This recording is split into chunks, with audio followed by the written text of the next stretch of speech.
ગીર સોમનાથ જિલ્લાના વેરાવળમાં સાંસદ રાજેશ ચુડાસમા તથા વેરાવળ પાટણ નગરપાલિકાના સંયુક્ત ઉપક્રમે વિવિધ પ્રકલ્પોના લોકાર્પણ અને ખાતમુહૂર્તના કાર્યક્રમ કરવામાં આવ્યા હતા।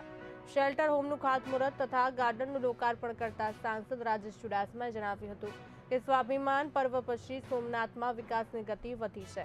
ભવિષ્યમાં સોમનાથની સાથે સાથે વેરાવળનો પણ વિકાસ થાય તે દિશામાં નગરપાલિકા દ્વારા કામ કરવામાં આવી રહ્યું છે।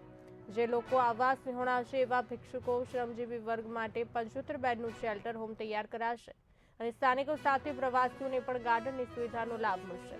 આમ જણાવી સાંસદ રાજેશભાઈએ કેન્દ્ર અને રાજ્ય સરકારનો આભાર વ્યક્ત કર્યો હતો।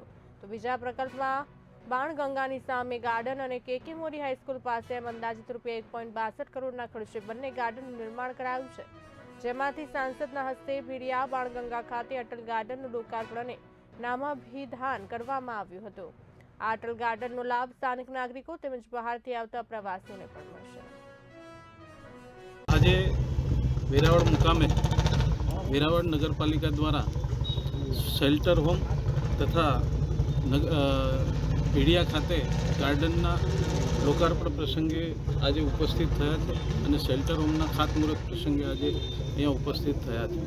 ત્યારે 2,26,00,000ના ખર્ચે શેલ્ટર હોમનું આજે ખાતમુહૂર્ત કરવામાં આવ્યું છે અને ભીડિયા મુકામે 1 કરોડથી પણ વધારે રકમનું ગાર્ડન મંજૂર કરવી અને આજે લોકાર્પણ કરવાનું છે।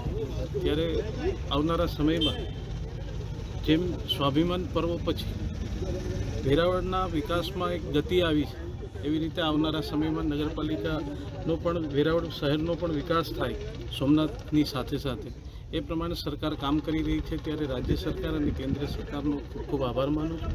સાથે સાથે આજે આ ખાતમુહૂર્તમાં અમારા બક્ષીપંચ મોરચાના અધ્યક્ષ માનસિંહભાઈ, અમારા નગરપાલિકાના પ્રમુખ પલ્લવીબેન અને જિલ્લાના પ્રમુખ અમારા પરમાર સાહેબ એ બધા ઉપસ્થિત રહ્યા હતા। ત્યારે બધાનો ખૂબ